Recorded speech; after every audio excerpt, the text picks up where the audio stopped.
vetë është pasalitet, është vjetesë, nuk është punë. Çfarë punë bën? Ti 2 orë punon, 6 orë rri, ngrohet se dilin ose bën punën në një patronazhistit. Çfarë produkti ke dhënë ti për veten? Më kush është identiteti jot? Do të thënë ti s'mund të krijosh diçka nëse nuk krijon veten. Ta e kanë humbur veten dhe thotë po punoj. Jo, ti nuk po punon, ti e kavje. Pra ty të shitur një rrok, të shitur një shumë parash që ti t'ja dalësh të përballosh jetesën tënde.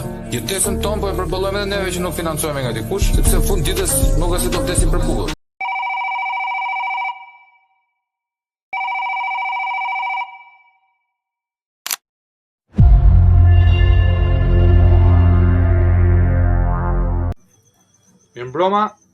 Mirëmbroma miq të Tru Podcastit.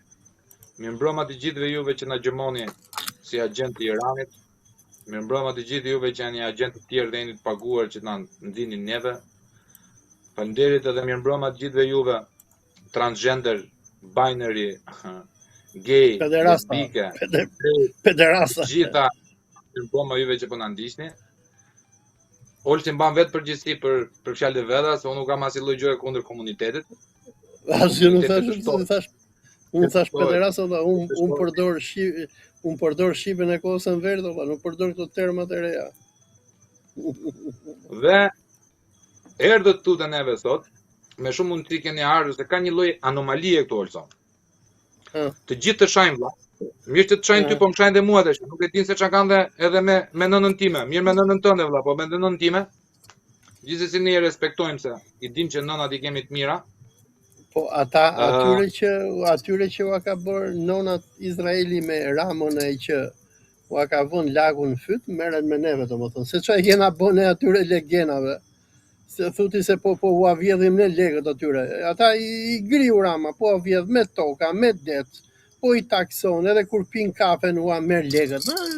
Në vend merren me Rama, shkojnë merren me neve. Legenda. As konsideroj fare. Rama ua merr hua. Nuk ja u vjedh. Ua merr hua me afat të caktuar. Se kur është ajo afat nuk diet, po ti jo ti kishim marrë edhe ne nai lekë por se ky popull shqiptar kështu është, ai Enver Hoxha ja shtypi fisin e farefisin për 50 vite dhe i thonin baba Enver, e të kena babi thonin Enver Hoxhës. Ky popull kështu është mësuar, por domethënë ka qef kur ua shtyp fisin thon bab. Kur ua thot vërtetën në sy, thot shipe çfarë po na thot ky neve thot. Thot ky agenti thot i kanë thënë ajatollah thot. Ky thot, ku është policia e shtetit thot? Pse se bëhet mburgët? Legena. Është i shprehë Olta, zhvillimi intelektual dhe historik i një populli, i një kombi, matet nga numri burgjeve që ka.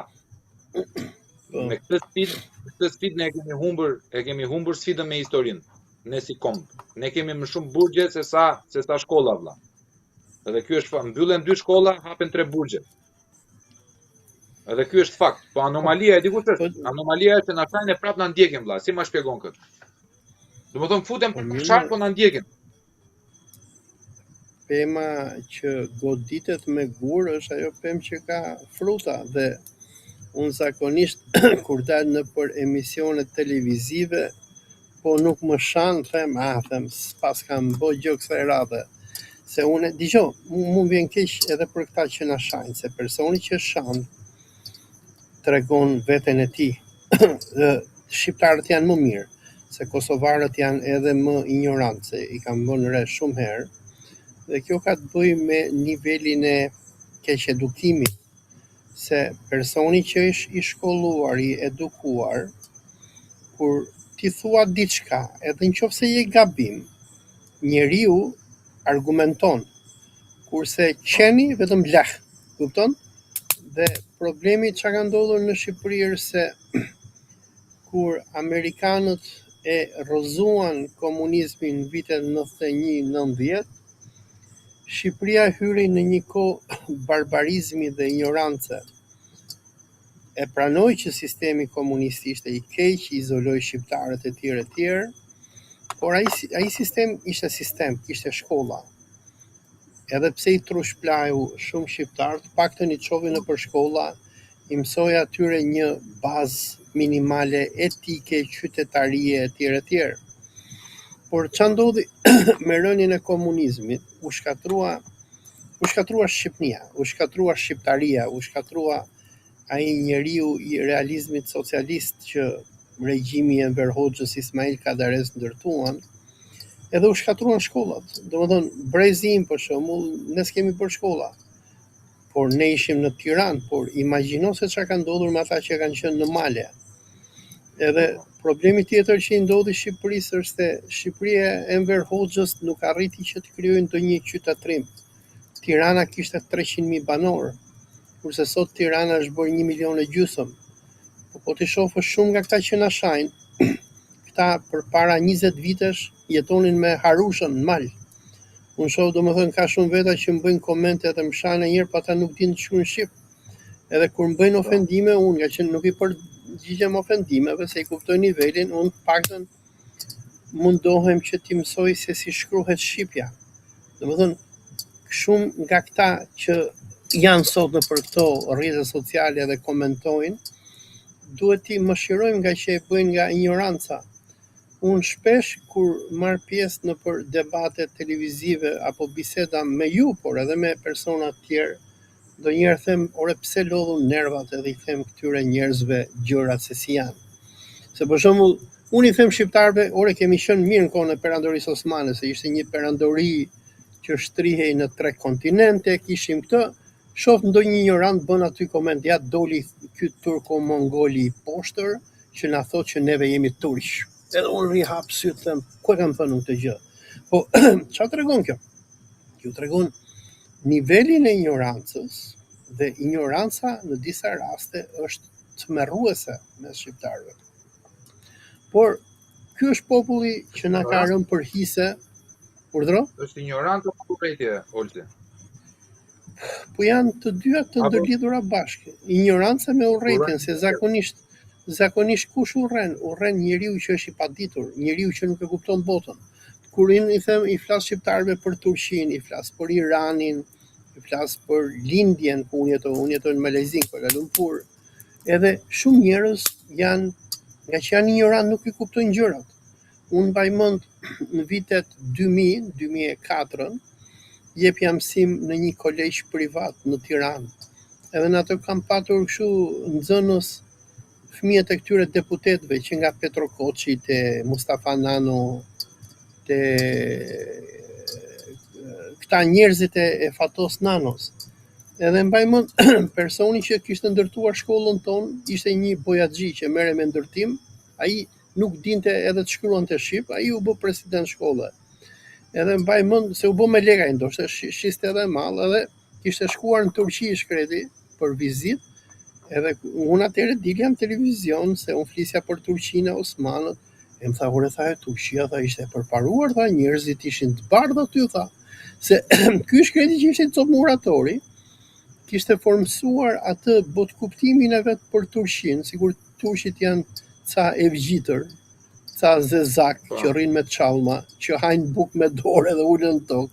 Edhe ky është formimi i për fat keq i shumicës popullit tonë. Duhet dim diçka shpend që ndërsa komunizmi i edukoi shqiptarët, por i edukoi mbrapsht me ato ideologjitë e veta kundërfese, ksenofobinë etj.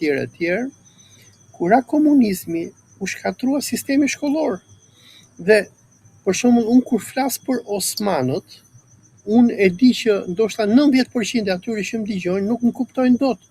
Dhe unë u jap të drejtë kur më shajnë, sepse botkuptimi ynë për Osmanët është formuar nga filmat e Kiço Blushit dhe edhe kohës realizmit socialist, apo nga romanet e Ismail Kadares. Dhe ata pak njerëz që kanë shpenzuar kohë të kuptojnë Osmanët, i është bërë në atë backgroundin e tyre ai imazhi i një turku me çallëm, me mjekër, me yatagan, që vjen edhe i vret këta Iliro Pellazgët, Derdanët e çaj thon vetes. Dhe unë e kuptoj pse këta njerëz sillen në këtë farë mënyre, sepse edhe unë vet kam qenë i tillë. Në vitet 96-97, kur unë bëra besimtar musliman, unë kisha frikë të shkoja në xhami më herët, sepse në mendjen time xhamia krijonte një farë frike, një farë islamofobie dhe mu duknin mua sikur këta islamikët janë sa njerëz terrorist që rrinë me fikë dhe janë gatshëm të të presin fyt. Edhe kur I shikoja unë këta që vinin predikues atëre me çallma e me ça visheshin këta, unë thoja çan këta e gërsira, sepse ky ishte botkuptimi im. Do më duheshin shumë vite, shumë eksperiencë, shumë udhëtime nëpër botë që ta rria dhe ta njihja botën. Unë kam një shok për shumë. Të ndryshoj botkuptimin për qafimi I Islamit, apo thjesht ishte një pyetje kërkimore që ti kishe bërë vetes dhe u orvati ta gjeje përgjigjen e asaj në çdo udhtim që bëje për të hapur trurin, sepse e dije që kishte një problem. Për qafimi I Islamit ishte I hapi I parë, se unë po mos sa kisha përqafu Islamin. Do isha sigur këta që na shajnë neve, domethënë që do kisha këtë botkuptim, ama se këta janë ca e vgjitër e terrorista edhe mbaroi puna. Unë kam një shok, atë shokun tim Gjergjin, edhe me atë domethënë kur kam shkuar në Iran dhe kur ka takuar ai femra me shami, ai është habitur domethënë që ka femra me shami që din të flasin anglisht, që janë shkolluar etj, sepse mbaj mend ma ka thënë vetë ai edhe për atë botkuptimi ishte që këto femrat me shami janë ca budallaçka, kupton? Dhe nuk ka shumë faj sepse në kohën kur u formsua gjenerata jon, në kohën e komunizmit, femrat me shami, ato që e ruajtën Islamin, ishin në shumica katunaria. Dhe unë për shembull e kam bërë shkollën në kombinat. Edhe mbaj mend si tani që neve në kombinat na zbrisnin nga malet katunet e Sharrës edhe të Vaçarrit, femra që visheshin me shallvare, mbanin shami, edhe shisnin ndaj kokër ves që të hanin bukë, se ishin të varfër fshatarët.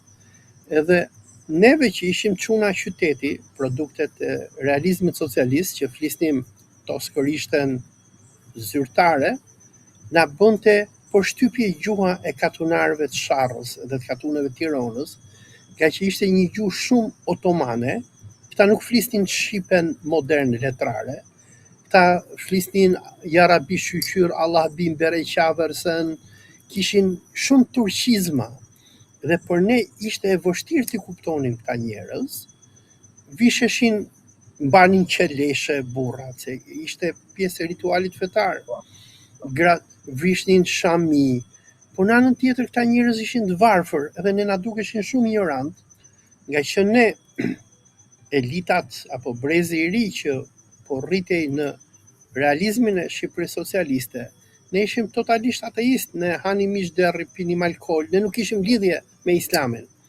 Dhe këta njerëz që na vinin neve nga fshatrat që ishin të varfër, por nuk hanin mish derri, ishin besimtar, ne na dukeshin thonim çfarë janë këta njerëz. Dhe kjo është se si formsohet islamofobia, se islamofobia është përzierje e ignorancës, e paragjykimit, dhe po të për shembull njerëz fjalabie si Donald Trumpi, ai është ignorant, ai është islamofob, po e ka nga ignoranca. Po të shikosh shumë profesor që merren me studime islame, apo otomane, apo iraniane në perëndim, kanë një admirim shumë të madh për Islamin. Po kjo vjen pasi këta njerëz shpenzojnë vite dhe arrin ta kuptojnë kulturën e këtyre njerëzve. Po problemi është se në anën tjetër, nga që kemi folur shumë për zionizmin edhe Izraelin, zionistët çka kanë bërë që nga vitet 1980, nëpërmjet influencës së tyre me Hollywoodin, kanë ndërtuar një industri masive islamofobie. Dhe po shikosh filmat që nga filmat e Chuck Norrisit e tjerë, gjithmonë këta islamikët tregojnë si disa terroristë që jetojnë diku në Taliban në përca xhungla, që marrin pengje dhe I thjerrin njerëzit në fyt, me Kalashnikov që bërtasin Allahu Akbar, ndërsa këta amerikanët portretizohen si disa njerëz të qytetëruar që fluturojnë Apache helikopter Apache dhe vinë dhe I vrasin këta islamikët në masë. Pra, është një industri e tërë e cila I ka influencuar mendjet e një pjesë të madhe të njerëzimit, edhe unë dua të them një gjë, sikur mos kishte ndodhur ky gjenocidi në Gaza, apo sikur bota perëndimore mos ta kishte kuptuar që lufta kundër Irakut, ku Bushi deklaronte që Saddam Husseini ka armë të shkatrimit të mas, do na godasin Amerikën, do na vrasin, sigur mos kishin ndodhur këto luftra, qytetrimi perëndimor do ishte shumë ignorant për botën e Islamit. Por do duheshin këto luftra, të cilat kulminuan me gjenocidin në Gaza, që sot ne shohim perëndimorët që i mbrojnë palestinezët më shumë se sa vetë myslimanët. Më thënë, ka ndodhur një revolucion, një ndryshim total në mentalitetin e njerëzve. Unë për shembull që në vitin 2002, kur jam kthyer nga Malajzia dhe dilja nëpër televizionet e Tiranës dhe kundërshtoja në atë kohë luftën në Afganistan, luftën në Irak, ku dilja dhe ulëria nëpër televizione, dhe në atë kohë domethënë Fatos Nano me Fatos Klosin më vërsulën gjithë armatën e sigurimit shtetit, shishit që përgjonin e çasë bënin, donin me mrasën burg, domethënë, se unë isha amerikan i tërbuar, anti-amerikan i tërbuar, domethënë, edhe atëherë ka qenë situata shumë e rëndë. Domethënë, unë kur e krahasoj Shqipërinë e vitit 2003 me Shqipërinë e 2026-s, është si nata me ditën.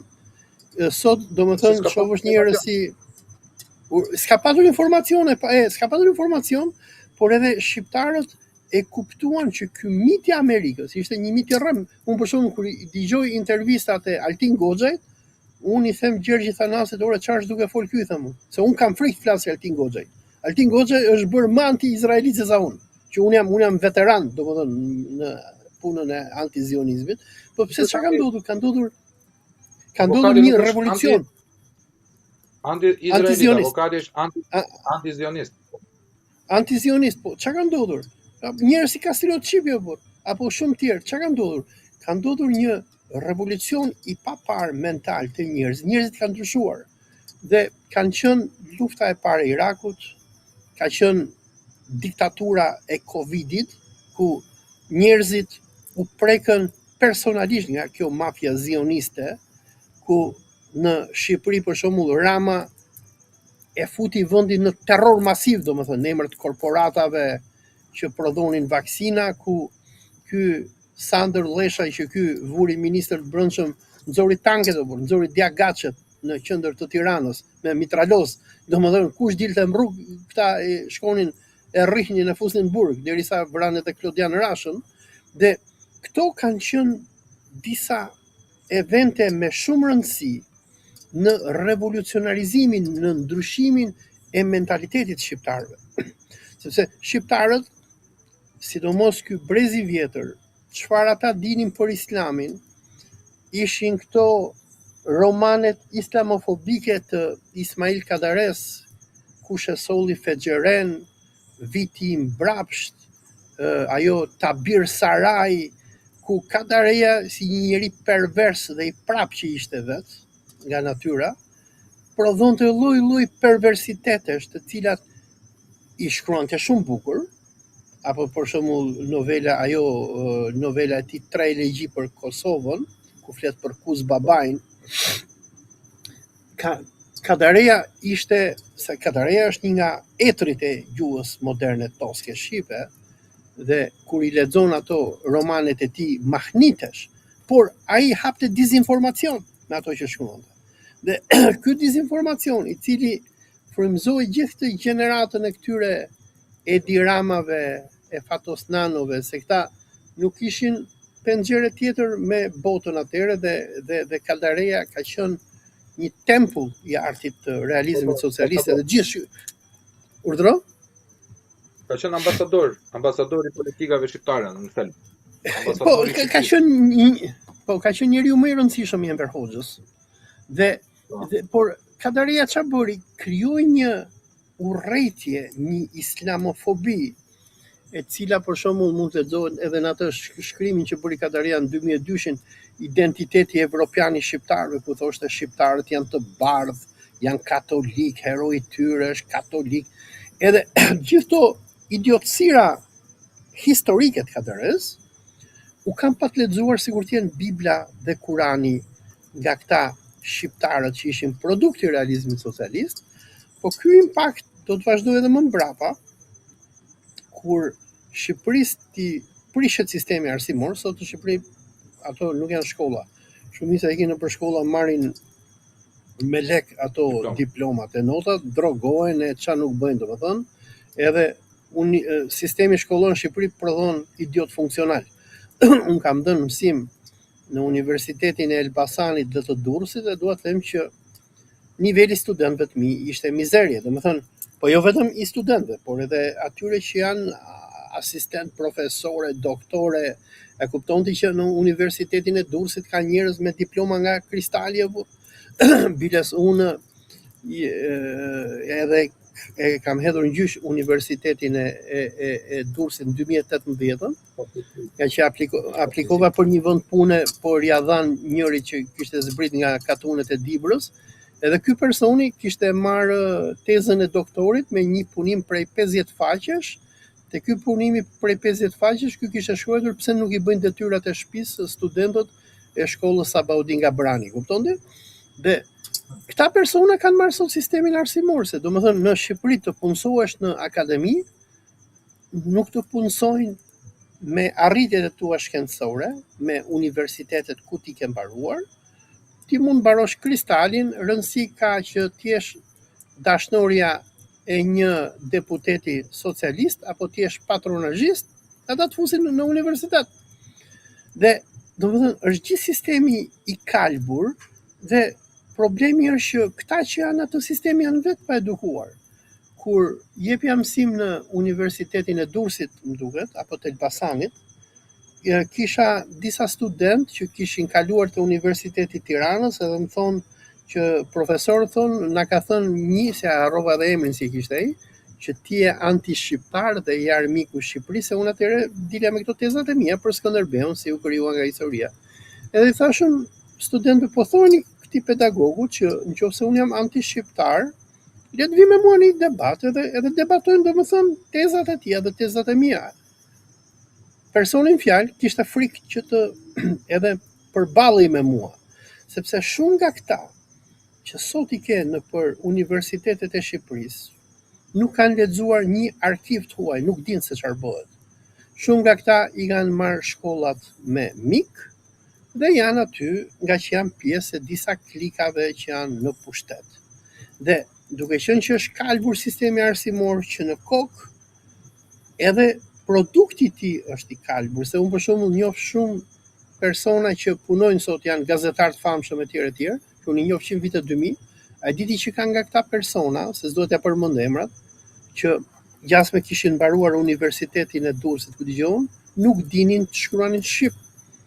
Ishin disa që ishin verior, nuk dinin si shkruhet Hashim Thaçi edhe si shkruhet Qani. Nuk dinin ku vendoset gërma ç dhe gërma q apo ë-ja. Domethënë këta persona kishin marrë diploma nga Universiteti i Durrësit, i ke nëpër media sot. Edhe këto shkollat që i merrnin me shërbime që i bënin partisë, rektores e kush ishin tjerë, nuk vinin as në klasë. Dhe këta janë persona që kanë Shqipërinë sot. Dhe duhet ta kuptojmë që domethënë ai populli është për të na udhëmsur, sepse një popull që nuk ka sistem arsimor prodhon kështu njerëzish. Për shembull, unë kam jetuar në Britaninë e Madhe, kam jetuar në Itali, unë kam mbredh gjithë Evropën, Kanada. Njerëzit në Itali janë shumë të edukuar, shumë me kulturë.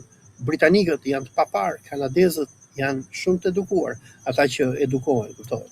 Dhe domethënë ekziston një kulturë shumë e madhe, po për fatin tonë të keq, si pasojë e politikave anti-shtetërore, anti-kombëtare që janë ndërmarrë në Shqipëri, që nga rënja e komunizmit, ku shkatrua çdo gjë, domethënë, u shkatrua sistemi ekonomik. Cilat janë politikat anti-shqiptare që mendon ti se janë implementuar në krye të viteve 90 në Shqipëri që po vazhdojnë akoma sot? Të parat filluan me agjentët e CIA-s, Ridvan Peshkëpia, Gramos Pashko, Sali Berisha, të cilët i instaloi CIA në pushtet dhe CIA i drejtoi që të shkatrojnë bazën ekonomike të Shqipërisë. Shqipëria ka patur uzina, fabrika, kombinate, sera. Për shembull, aty ku ju jeni që keni atë studion, aty ka qenë me sera. Shqipëria ishte një nga vendet prodhues më të mëdhej në Evropë për frym njerëzish të frutave dhe perimeve. Malet, për shembull, kur shkon te ura e Beshirit, nga Vaçarri në urën e Beshirit, ti ke patur pyje me pjeshka, me moll, me kumbulla. Kjo zona kur shkon aty ku është pallati me Shigjeta në Tiranë, aty ke patur ara që prodhoheshin ushqime, prodhoheshin perime, ke patur pastaj sera që nga ajo zona e Ysberishtit ku është KMY-a e tjerë. Shqipëria ishte shumë e zhvilluar. Po çfarë bën amerikanët në teorinë e tyre të terapisë? Po e sistemuar. Bëjmë marrëveshje fjalësh, e zhvilluar nuk mund të thuash, Olt, mendoj unë, por mund të thuash e sistemuar. Ishte një lloj sistemi, një sistem funksional. Njëra po keq është funksional. Do më thënë, dëgjoj, unë e kam vizituar Kinën, se ne flasim për Kinën, mrekullia ekonomike kineze. Dëgjoj, kur kam vizituar Kinën 2019, që kam shkuar në Xinjiang, ku Kina prodhon sot robote që nuk prodhon edhe makinë. Kinezët kanë stabilimentet e kohës komunizmit. Për shembull, aty te 21-shi ku është ai kolegji Mehmet Akif Ersoy, kolegji turk, në krah djathtë ka qenë një stabiliment në kohën e komunizmit. E harrova se çfarë prodhoi aty, se un kam jetuar aty ku ka qenë fusha e zezë. Nuk ekziston më fushë e zezë. Ku ka qenë Gjallica, aty e kam pasur shtëpinë e gjyshes. Edhe unë jam rritë nga lagja. E do të them që në Kina ta kishin stabilimente copy-paste ati që kemi patur në vetë 21-shi. Pra, Kina, duke ruajtur atë industrinë që e ndërtojnë vitet 60, në të njëjtën kohë që ata industrializuan edhe Shqipërinë, çfarë bën? Me hapjen e Kinës ndaj botës, duke i ruajtur ato institucione që kishin, fabrika gjëra, thjesht i modernizuan, ndryshuan makineritë, por ndërtesat janë ato që kemi patur neve. Ama çfarë ndodhi në Shqipërisë është se nuk ishte vetëm në Shqipëri. Këto ishin politika amerikane për gjithë Evropën lindore. Ata implementuan atë që njihej si terapia shok. Dhe në Shqipëri ka qenë Gramos Pashko, i cili dilte atëre në tubimet që bënte Berisha kundër komunizmit e tjerë.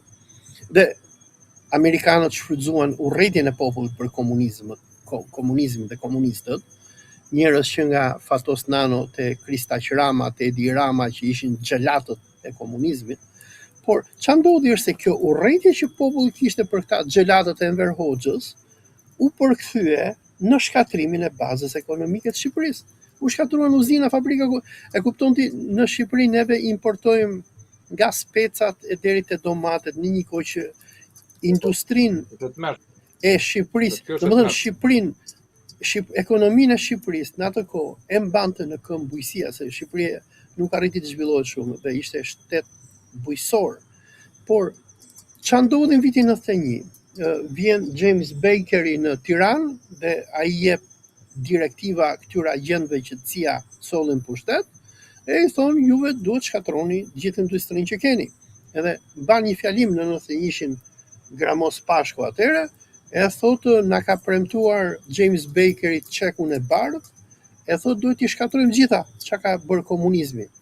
U shkatruan uzina, fabrika, kombinate, ai kombinati tekstileve Stalin, që më vonë erdhën njerëz nga veriu shumica, e pushtuan, e rrëmbyen edhe bën shpira në mënyra ilegale etj.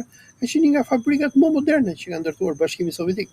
Domethënë, po të shkosh në Prato të Italisë, ku kinezët prodhojnë këto Armanit e Gucci që janë fake etj, nuk krahasohen dot punishtet e kinezëve me ato që kemi patur neve në kombinat.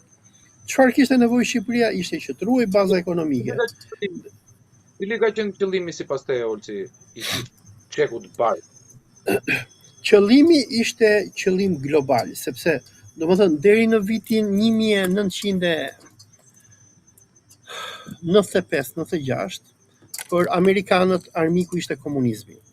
Dhe ky komunizëm që fillonte që nga Vladivostoku dhe mbaronte në Durrës, sipas tyre duhej që të shkatrojë në mënyrë totale dhe t'i shkatrojë baza ekonomike. Se projekti i zionistëve ndërkombëtar ishte që këto vendet që ne i mundëm, që ishte kampi sovjetik, t'ua shkatrojmë ekonominë. Duke ja shkatruar fabrikat, uzinat, kombinatet, cerat, njerëzit do hiqin, do largohen në masë dhe neve do t'i blejmë këto vende për shumë pak para. Për personat që kanë parë historinë e Mikhail Khodorkovskit, personi që me mbështetjen e Rothschildëve privatizoi naftën ruse me harova se Lukoil më duket ka qenë kompania që ja mori Rusisë gjithë naftën dhe ja thithte gjakun Rusisë. Në emisionet që janë bërë për të që ka transmetuar Russia Today, që Rama juve ua bllokon ta shikonin në Tiranë, ai tregon domethënë se si këta oligarkët zionistë që blen industritë e Rusisë, i blen portet, i blen fabrikat. Ndërsa i shkatruan ato, ndërsa i lanë njerëzit pa punë, ua blen dhe i shfrytëzonin rusët, i thithnin gjakun, i merrnin naftën edhe çdo gjë. Qëllimi kush ishte i amerikanëve? Ishte shkatrimi i Evropës lindore, i bllokut sovjetik, krijimi i kaosit dhe më pas nëpërmjet këtij kaosi ata do instalonin agjentët e tyre në Evropën lindore. Në rastin e Shqipërisë, agjentët e parë që erdhën në pushtet ishte grupi Sali Berishës më shoh, por këtë grup ata e rrëzuan nga pushteti. Pse e rrëzuan? E rrëzuan se duke filluar nga viti 1995, pasi amerikanët e kuptuan që ata triumfuan mbi komunizmin dhe në 1993 Samuel Huntingtoni do bëj atë artikullin e famshëm The Clash of Civilizations për leshja e qytetërimeve që ai do ta bëjë edhe libër në 95-ën. Kjo elita antikomuniste që sundonte Shtetet e Bashkuara, kjo elita antikomuniste do zëvendësohet nga elita zioniste.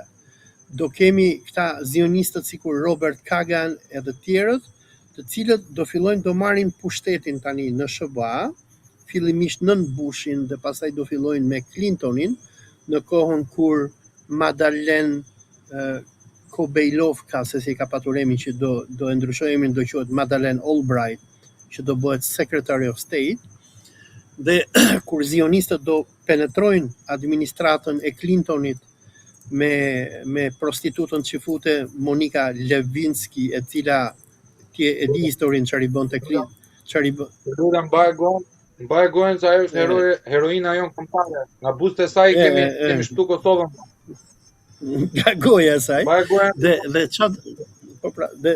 çfarë do ndodhi? Do ndodhi një ndryshim në administratën amerikane ku nga antikomuniste ajo do kthehet në anti-islamiste. Dhe arsyeja pse Berisha do rrëzohet nga pushteti në 95-96 është se në 95-96, domethënë në vitet 90, amerikanët do ndërtojnë një aleancë me islamikët. Dhe edhe në Shqipëri ndodhi e njëjta gjë. Berisha do vëj shefin e Shikut në atë kohë Bashkim Gazideten, i cili ishte një besimtar shumë i mirë, falte 5 vakte.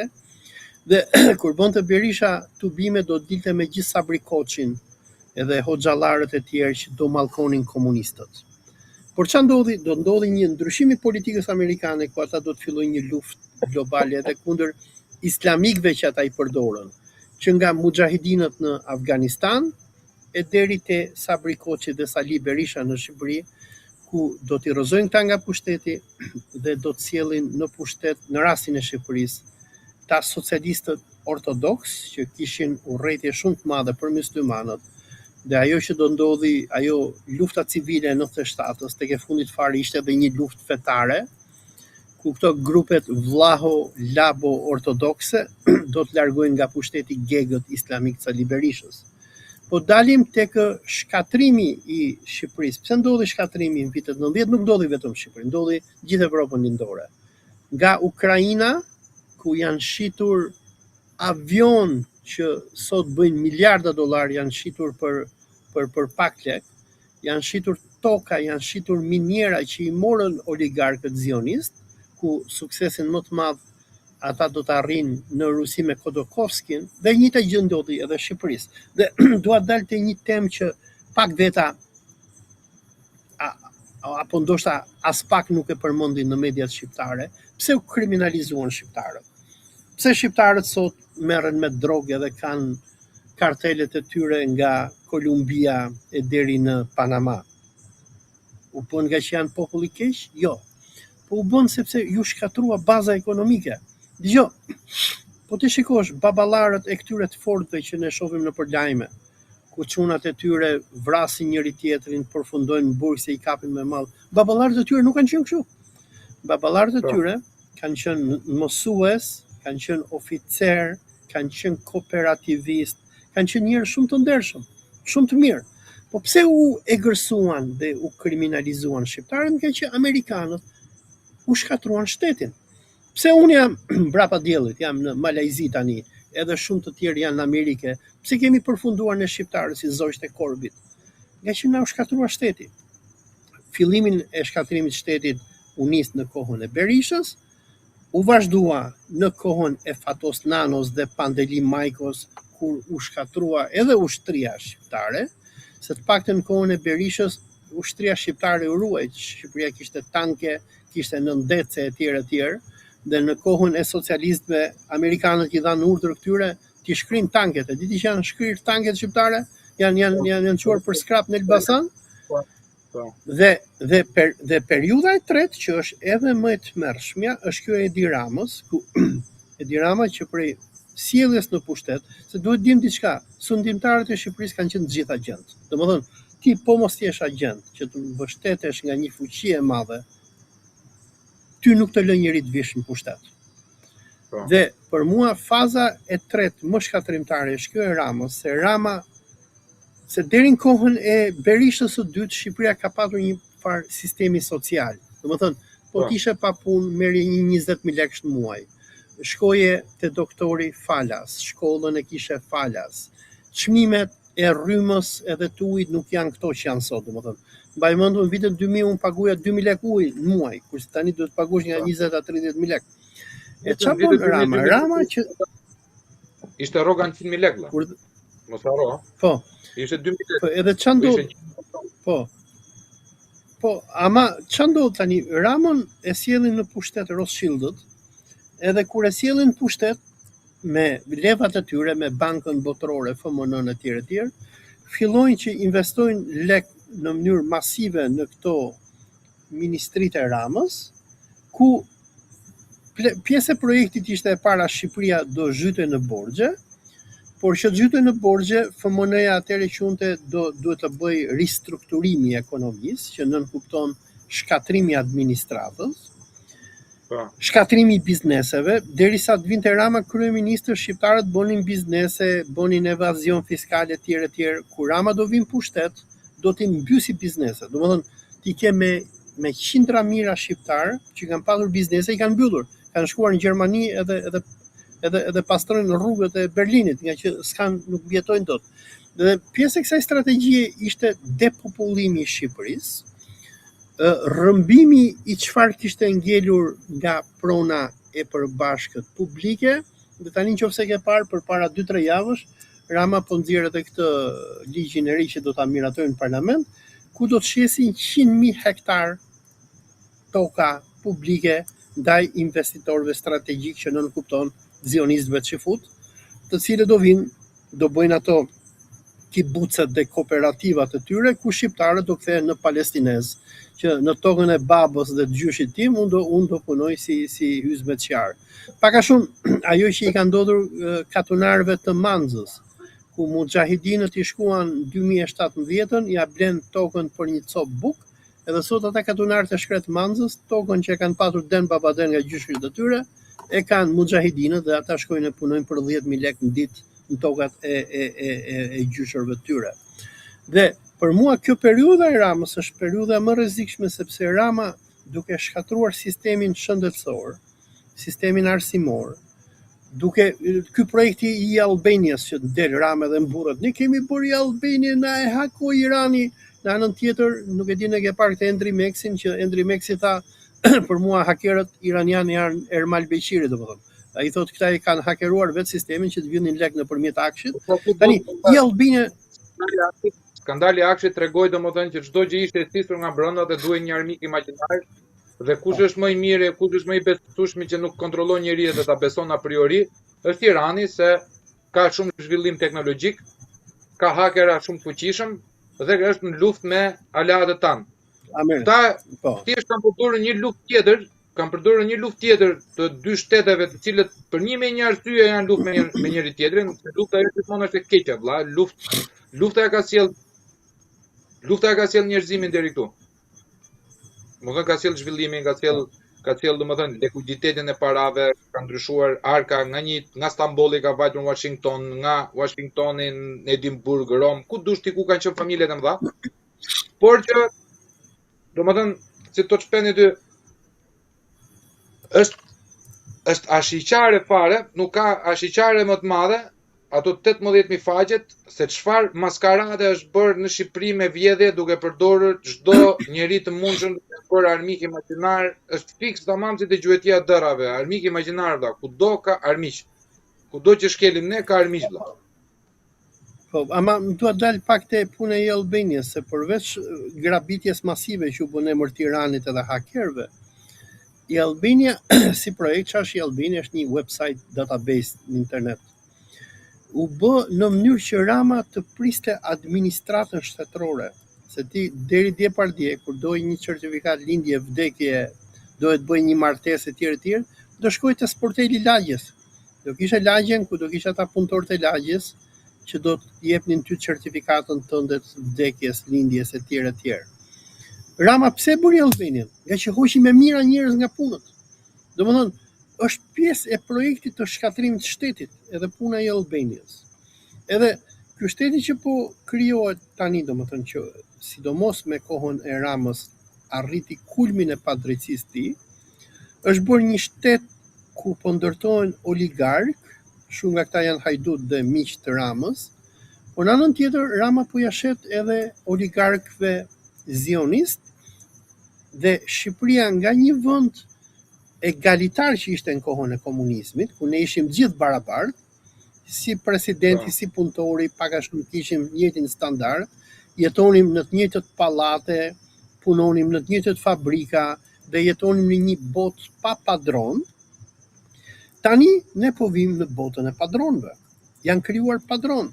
Ti nëse do që të kesh punë në administrat, ti duhet i lpihesh Ramës, Belinda Ballukut, këtyre oligarkëve të mëdhej që kontrollojnë naftën, që kontrollojnë transportin dhe ajo Shqipëria e cila ishte një Shqipëri egalitare, ku shumë nga këta që janë oligarkë sot që kontrollojnë bizneset ishin thjesht fatorino autobuzësh apo ishin magazinier, i shefta persona që kanë qenë azjë, por që kura komunizmi ishin më hajdutët e kohës, që tani më janë bërë oligarkë. Dhe këta persona krijojnë, kontrollojnë malet tona, kodrat tona, fushat tona. Nuk e di në ekonominë apo jo, vëlla, po një gjë është e sigurt që janë kasafortat e pushtetarëve. Kjo është pa por e sigurt. Janë kasafortat e pushtetarëve, por në anën tjetër janë duke vjedhur pasurinë tonë përbashkët. Se domethënë ne në Shqipëri për shembull në kohën e verët kur shkonim në plazh në Durrës, shkonim me tren atëherë. Ka qenë ai treni shumë që edhe trenat i shkatruan ta.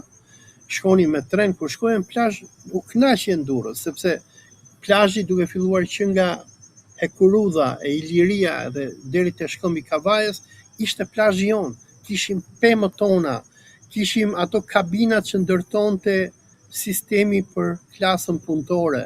Me tërmend që ne nuk hanim misht pjekur në ato kohë, nuk hanim karkaleca sikur hajm tani, hanim buke prase domate, por kishte lezet sepse ishte i gjithë vendi jon. Kurse ti sot shkon nëpër plazhe që nga Shëngjini e deri në Shkozet, të del tjetri me çift, thotë, "Ore çfarë do ti këtu?" thotë, "Është toka ime", thotë. Kupton? Unë kur bëja plazh në Durrës para 1-2 vitesh, sa herë u zia me lloj-lloj të fortësh ignorantësh që janë me 5 klasë shkollë, po kanë shitur drogë edhe kanë ndërtuar hotele, se më dilnin e më thonin mu mos u la ti, se ky është deti im. I thojan ku e ke gjetë detin ti? Ta ka thënë nona apo baba. Kjo është Shqipëria që është krijuar sot. Dhe shikoj tani çfarë po bën Rama. Pasi vendin e kanë grabitur këta grabitçarët e vjetër, e vegjël, ky po jep territore pa fund të vendit tonë, këtyre oligarkëve zionist, ku në vendin tonë po vjen një nga racat më të urryera të njerëzimit që janë zionistët, njerëz që i urren gjithë bota, njerëz që me atë që ndodhi me këtë flotilën Sumud që ishte javën e kaluar në Izrael, ku këta i rrahën edhe i përdhunuan dhe i poshtruan me deputet italian, me politikan irlandez, me Baki Goxha nga Shqipëria etj. Këta persone po vinë po na marrin tokën tonë, po na marrin vendin tonë. Domethënë, e di se në Kipro dhe Greqi vlla, momentalisht jemi duke folur, në Kipro dhe Greqi, që ne i shajmë, i bëjmë, këtë është gjëja më e nevoshme që kemi neve si popull në ditët e sodit është që kemi një urrëtie të pashoqe, të pashembullt dhe të pabazuar ose të bazuar gabim dhe nuk dim të ndajmë ndarje midis popujve dhe shteteve. Më kupton? Për ta thënë thjesht vlla që ta kuptojnë jo ti, se unë e di që ti më kupton, po ta kuptojnë edhe njerëzit që na ndjekën. Për ta thënë thjesht që nëse Rama është i debil që i shpall luftë Iranit dhe Rusisë, kur s'kemi as ushtri, është edhe përfaqësues im edhe joti si shqiptar që jemi. Po nuk kam faj unë se disa budallënj këtu dhe disa çitur këtu na kanë vendosur këtu për kryeministër, që na përfaqëson të gjithë, më kupton shpenin? E njëjta gjë është edhe me Izraelin, e njëjta gjë është edhe me Iranin, e njëjta gjë është edhe me Greqinë. Ajo Greqia që ne shajmë vlla, që themi Greqia keqe se tash po politika e tyre është ekspansioniste dhe është ksenofobe kundrejt nesh. Sepse kanë dashur të ndërtojnë një lloj historie. Se dhe ata e kanë grop historinë, kupton? E kanë të vjedhur, e kanë të pezulluar në Harvard, në katedrën e historisë për mitologjinë, për krijimin e mitologjisë greke, gjitha me radhë. Por ka diçka. Ata din dhe duan vendin e tyre. Çfarë do thotë duash vendin? Janë shuar të gjithë në këmbë se po blen izraelitët tokën Kipro vlla.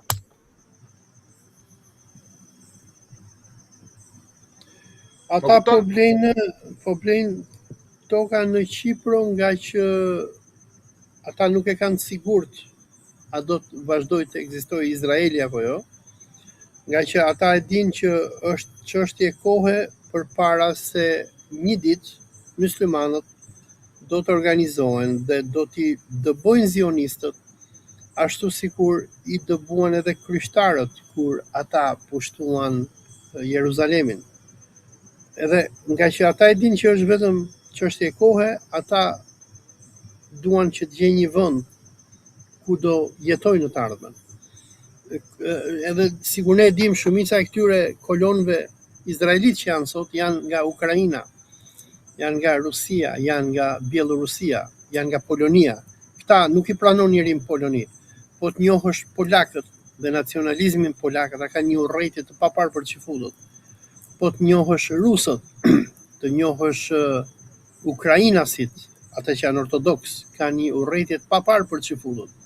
Dhe këta janë njerëz që nuk dinë ku t'ja mbajnë, prandaj po vinë në Shqipëri dhe Shqipërinë e kanë gjetur viktim të politikave anti-shqiptare që janë bërë në këto 37 vitet e fundit, 35 vitet e fundit, gjenë një vend të rropatur nga varfëria, ku nga 4.3 milion që duhet ishin shqiptarët sot, aty në Shqipëri mund të jenë nga 1,5 milion, kanë gjetur një popull të cilit i ka vdekur delli i patriotizmit, një popull të cilit Rama u shkatron shtëpitë, u vjedh tokat, u vjedh parat, u ngrin ujin, rrymën, i fut në burg pse s'paguajnë korrentin, dhe këta të shkretët nga që nuk kanë çfarë të bëjnë, ulin kokën edhe i hypin avionit edhe zhduken. Ku ka vend më perfekt për zionistët se sa Shqipëria? Se duhet ta dinë dëgjoj, ata grekët edhe pse i shajmë neve, dhe i shajmë nga e kaluara historike, çfarë kanë bërë me shqiptarët, por grekët e sotëm janë tjetër popull nga ata. Ata ishin më budallëj viteve 1900, kurse këta kanë evoluar, nga që edhe grekët janë budallëj pak a shumë si shqiptarët, por edhe grekët duke bredhur nëpër botë kanë rënë në kontakt me multikulturalizmin. Unë kam qenë në Greqi në 93-shin, dhe unë e di se sa të poshtër ishin grekët në 93-shin, sa na urrenin e shqiptarët. Na quhenin turq. Domethënë, mbaj mend kur kam shkuar vitin 93, donin që të mbaftisnin në ortodoks, edhe të mandronin edhe emrin, donin të më jepnin emër grek, që shumica e shqiptarëve kanë bërë, ndoshta edhe Tirana ka bërë këtë gjë. Edhe unë refuzova, i thashë unë nuk konvertohem në ortodoks, unë kam fen time. Edhe më thonin, o turku si se, më thonin, që nge turk, thoshin, jo më i thosha, nuk jam turk, jam shqiptar i thoja.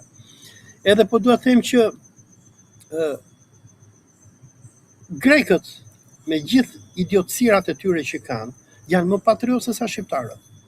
Dhe për mua, Shqipëria për zionistët është fruti më i kollajt që ata mund të marrin. Në Shqipëri nuk ka më rezistencë. Në Shqipëri, domethënë, del Edi Rama, i shkel njerëzit me këmbë, u vjedh tokat, u ashet pronat në mënyrë masive zionistëve. Ti shive se çfarë ka bërë me këtë Ermal Nufin, me këtë ignorantin e Roni Afetit që e ka vënë ministër të mbrojtjes. I jep gjithë industritë, i jep gjitha pronat e zionistëve dhe nuk flet asnjëri. Pse mos vinë ata në Shqipëri? A ka Hamas në Shqipëri apo Hizbullah që ti rezistoj atyre? Se të kishim Hamas apo Hizbullah, nuk do vinin ata, se kanë frikë.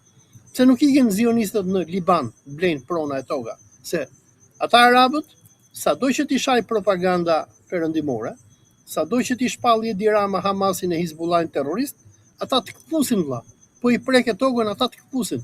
Ata janë gatshëm të flijohen për vendin e tyre, për nderin e tyre, për shtëpinë e tyre. Kurse shqiptarëve ti e pesë çai ka bërë ky vlor, nuk e di, ne kemi ndjek lajme ditët e fundit, që po merr tokat plonjatëve. Edhe ikin shqiptarët aty, ikin vetëm po, ikin vetëm ja kanë marrë tokat njerëzve, kupton? Por un kam qenë në bregun perëndimor, unë kam parë se ç'bëjnë beduinët arab. I vinë që futët me tanke edhe me dron, edhe beduini i gjun me gur, edhe nuk largohen nga toka e tij. Kurse në Shqipëri, Rama ta merr tokën, edhe më shumta do bërtasin 2 ditë shqiptarët dhe do harrohet muhabeti. Prandaj unë them që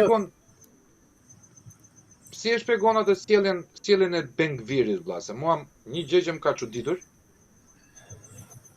ishte sjellja e Bengvirit ku në mënyrë terroriste e tha hapur, më lejo zoti Netanyahu që ti torturoj këta terroristët. Ti fusin në përburgjet dhe ti torturojnë, po kështu hapur fare. E thosh edhe me kënaqësi vëlla, se mua më shqetëson shumë një njerëz që merr kënaqësi nga e keqja. Bengviri është fytyra e vërtetë e Izraelit. Fal vëlla, detyroi Netanyahu që të bënte deklaratë kundër Bengvirit, a kupton se rënd ka qenë situata? Se këtë duhet të bësh analizë. Dgjoj, Bengviri është fytyra e vërtetë e Izraelit. 90% e izraelitëve janë si Bengviri. Kur kam qenë në Palestinë në vitin 2019, zbritan Ben Gurion, shkova në Tel Aviv, në Jeruzalem, dhe kur kalova në bregun perëndimor në Ramallah, kur kalon në Ramallah, ajo që ti ke parë me Bengvirin nuk është asgjë.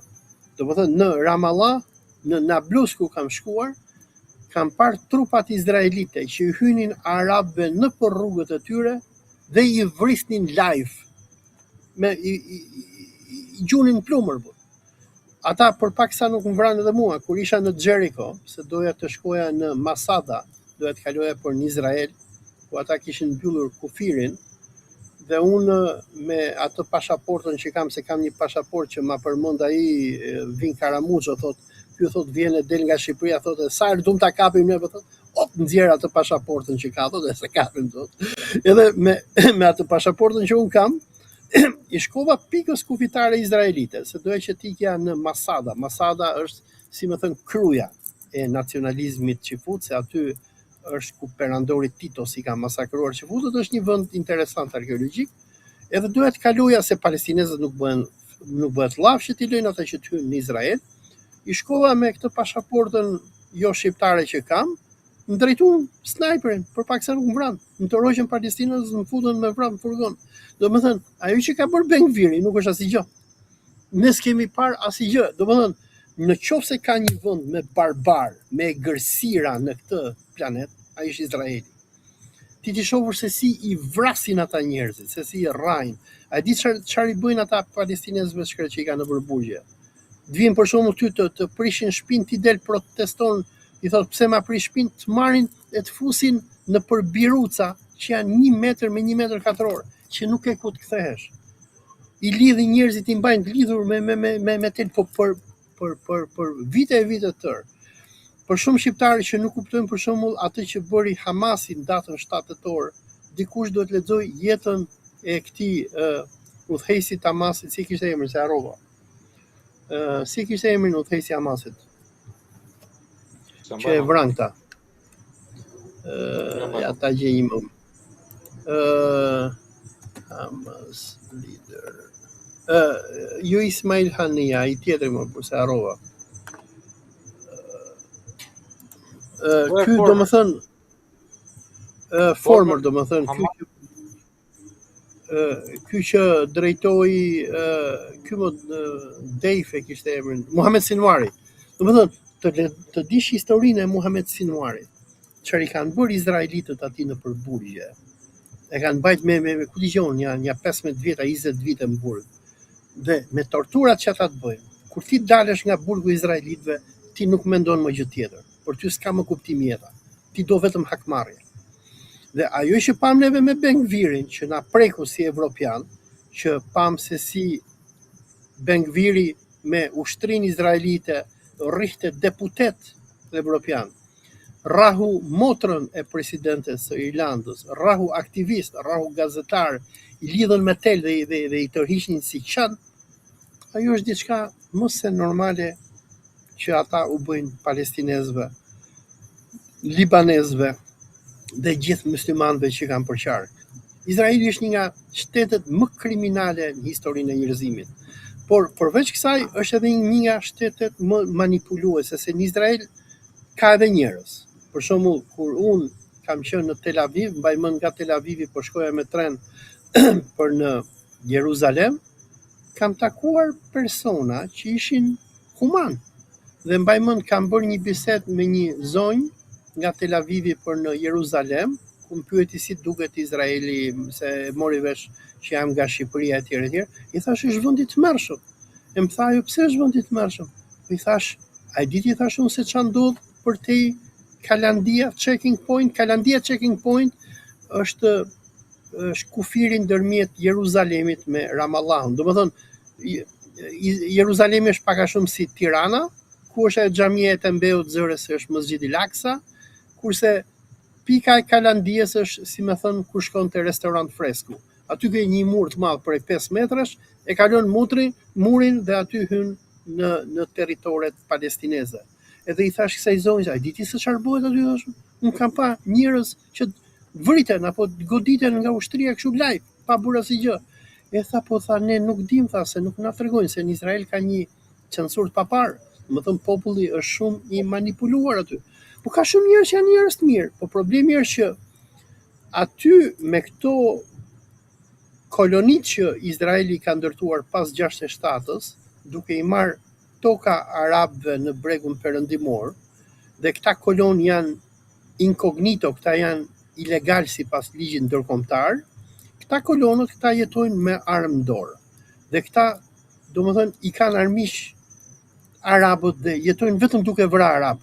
Për shembull, kur shkon dhe viziton Hebronin, apo atë që arabët quajnë qytetin e Halilit. Hebroni është pak a shumë, si më thënë, Kavaja, nëse ke parasysh Kavajën. Po e zëm gjithë popullsia e Kavajës është shqiptare. Edhe sikur të vinë shifutët që nga Broklini, ta pushtojnë qendrën e Kavajës.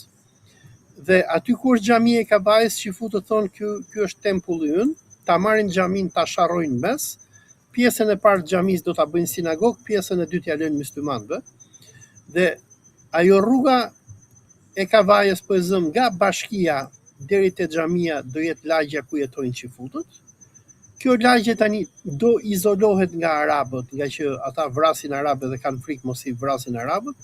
Dhe çfarë bëjnë këta xifutët fanatik, rrin gjithë ditën me kalashnikov, me automatik në dorë, shkojnë falen në sinagog edhe kthehen dhe të gjithë rrugët që janë nga banesat e xifutëve deri në sinagog janë të rrethuar me male, me kështu me tela, me gjëmba dhe me ushtar izraelit që rrin gjithë kohën me automatik në dorë.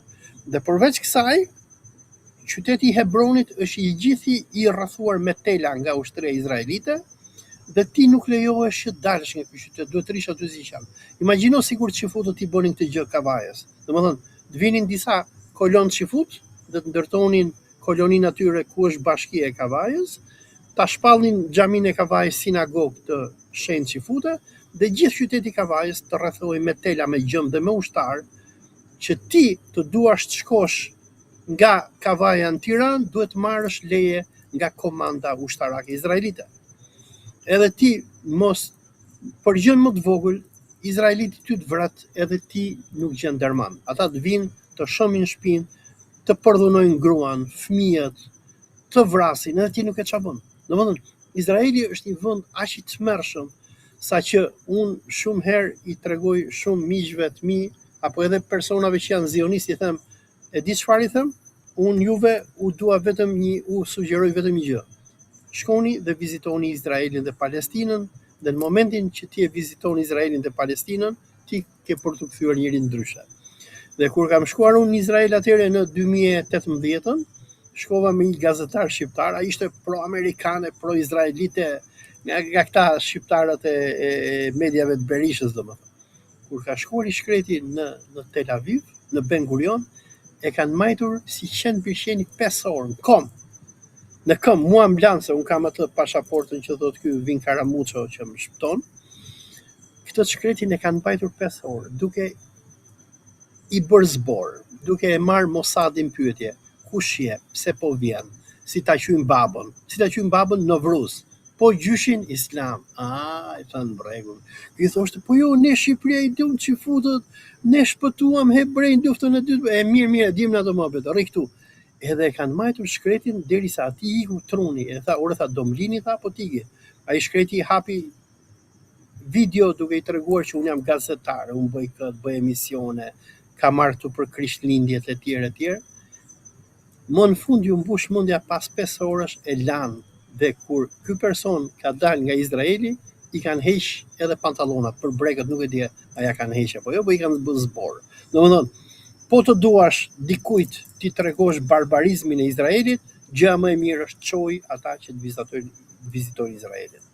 Përveç se kur ti je agent i Izraelit, apo ke lidhje me agenturën izraelite, sikur thot Ilir Kulla, po ti është në Izrael, thot kalon shumë mirë etj, po ti është njëri në kontakt me spionazhin e tyre, dhe të kenë ata ndosje, kalon edhe hyn pa problem.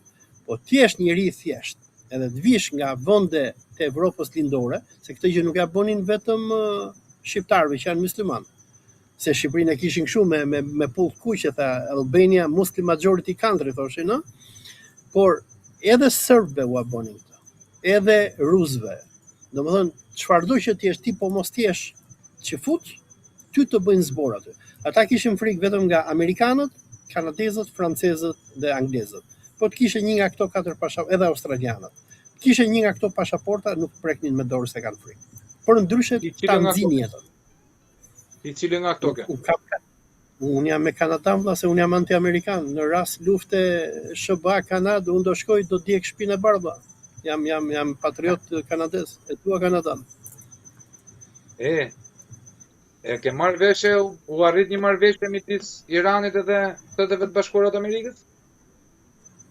U arrit marrëveshja dhe u prish marrëveshja, se marrëveshja u arrit në datën 23 maj me ndërhyrjen e Pakistanit, e Arabisë Saudite e këtyre vendeve të xhirit, se këto duan që Irani të hapi ngushticën e Hormuzit, po u prish direkte sapo Trumpi mori në telefon Netanyahun, se pjesë e marrëveshjes ishte që Amerikanët do t'i jepnin Iranit $12 miliard që ata ja kanë bllokuar nëpër bankat e Katarit. Sapo u mor vesh lajmi nga Netanyahu, se çfarë i bëri Netanyahu, ja Allah e di domethënë, por ai e kontrollon Trumpin, edhe bebet ishte Trumpit, nuk do e kontrollonin dot. Kështu që Trumpi bëri njoftimin bombastik në datën 23, kemi arritur marrëveshje me Iranin. Irani hapi kanalin e Hormuzit, datë 23-24, dolën nga 30 cisterna me naftë nga gjiri persik. Se çfarë ndodhi, u prish marrëveshja prapë, nga që Netanyahu i tha në asnjë mënyrë nuk do bësh marrëveshje me Iranin. Për sa kohë që Benjamin Netanyahu tjetë kryeministër i Izraelit Dhe për sa kohë Donald Trumpi, i cili është i kontrolluar nga zionistët, tjetë presidenti i Amerikës, unë nuk besoj që do ketë marrëveshje me Iranin. Benjamin Netanyahu e ka thënë hapur edhe troç, që ai nuk do tërhiqet derisa të shkatërrojë Iranin. Por Irani në këto momente jepet justifikimi që ata kanë uranium, njëjti justifikim u dha edhe për Saddam Husseinin, thonin që Saddam Husseini ka armë shkatrimi të mas, njëjti justifikim u dha për Gaddafin, njëjti justifikim u dha për Sirin, është i njëjti skript që luhet e njëjta kaset, por kush është qëllimi? Qëllimi final është shkatrimi i vendeve myslimane dhe kthimi i këtyre vendeve myslimane pak a shumë në një bitshim Shqipërie, ku zionistët do të vendosin udhëheqësit që ata duan pushtet, do t'i shkatrojnë këta popull, do t'i varfërojnë dhe do t'i kthejnë në epokën e gurit. Tani, do t'i kthejnë në epokën e gurit. A nuk po e duar trokasin në këtë epokën e gurit, olla? Në fund ditës, se neve vetë po punojmë për këtë. Të gjithë e dinë që zionistët janë të një, kanë kuptuar edhe mizat e kalit, edhe prap ka njerëz që marrin pagesa nga ata, valla. Prap ka njerëz që janë të infiltruarit e tyre. Dgjoj, kur je i varfër dhe kur je popull pa shtet dhe pa kom, do kthehesh në zarin e tyre. Nëse mban mend në ditën që u bë lajmi publik për Baki Goxhain, në Top Channel Izraeli nxori Altin Krekën, i cili mbronte Izraelin. Altinin ata e kanë marrë, e kanë çuar në Izrael, është pjesë e atyre gazetarëve që ka rekrutuar ambasada izraelite dhe i përdor për të përmirësuar imazhin e Izraelit. Tani, dëgjoj, shqiptarët, mua më vjen keq ta them, por nuk kanë më komb. Domethënë, ai kombi, ai shteti që krijoi Enver Hoxha u shkatrua. Shqiptarët nuk kanë më krenari kombëtare. Ti e pe se çfarë bëri i kosovari Albatros Rexhaj përpara 2 javësh.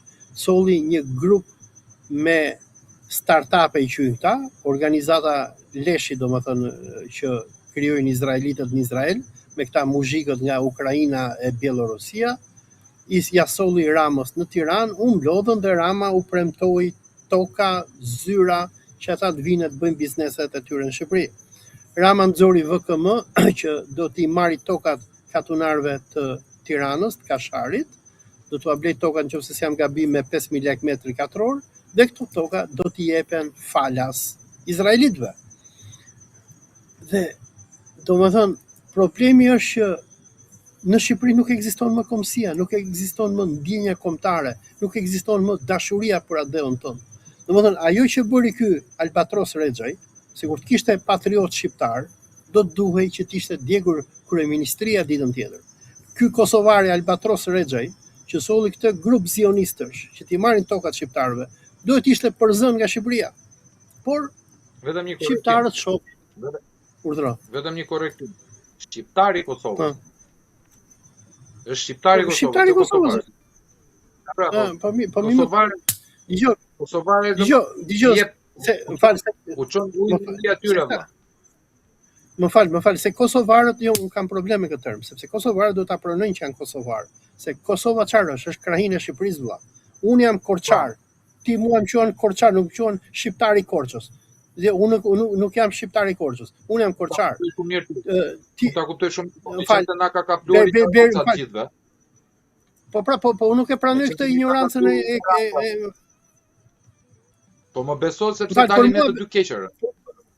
Po mi më mbledh dalim keq, po duhet t'ia serojmë këtë gjë kosovarëve. Krahinorizmi është diçka e pranuar në Shqipëri dhe nuk është ofendim. Unë më thoshte dikush kosovar, do ta kisha për nder. Që jam nga krahina e Shqipënisë së Madhe, që quhet Kosovë. Unë po t'jem Shkopjan, do ta quaj për nder të më quaj dikush Shkopjan. Unë po t'jem Shkodran, do ta quaj për nder, po jam Shkodran. Këta nuk e diu se çfarë lloj kompleksi kanë, e kanë formsuar ndoshta në kohën e Titos, e thonë jo nuk jemi ne kosovar, jemi shqiptar të Kosovës. Po pse çfarë do të thënë kjo? Duhet patjetër të specifikohen ty që është shqiptar i Kosovës? Është krahinorizëm që është pranuar në Shqipëri. Te lulat e Beogradit, UDB-s vlla, BIA, çka quhet tash, se dia çka quhet. Po. Kanë hedhur tezën e kombit kosovar vlla. që kjo e diferencon Okej, ajo komplet ti- se po u pranon Kosovar, atëherë bie gjithë lufta e Kosovës që u ngrit mbi parimet e një nacionalizmi shqiptar, Okej. a kupton? Okej, të ndalojmë pak te kombi kosovar, se unë e kuptoj se ku do të dalësh.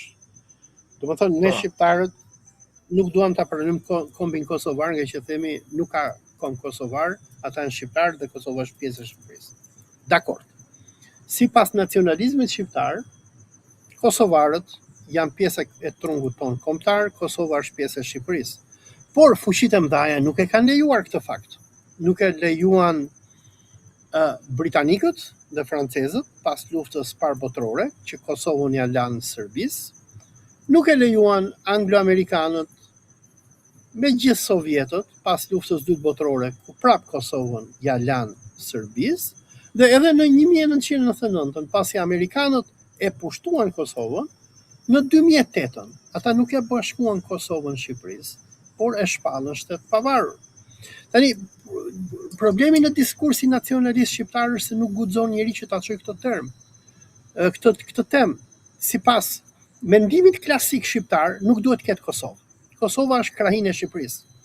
Domethënë, nacionalistët shqiptar nga Hasan Prishtina e mund të them deri tek Enver Hoxha në një farë mënyre e kanë parë Kosovën si pjesë të Shqipërisë.